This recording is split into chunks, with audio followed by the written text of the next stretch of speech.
сіздерді кәсіби төл мерекелеріңізбен құтқарушылар күнімен азаматтық қорғау органдары төтенше жағдайлардың алдын алу және жою мемлекеттік жүйесін дамыту мен нығайту қамтамасыз ететін еліміздегі маңызды құрылым.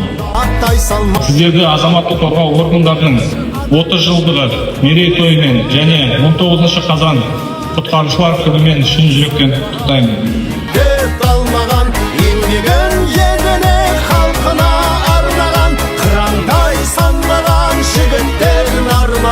Ел үшін, жер үшін бірігіп алмаған еңбектері еленген елімізде ақталып жүр адал төккен терімізде қауіп қатер тұрса да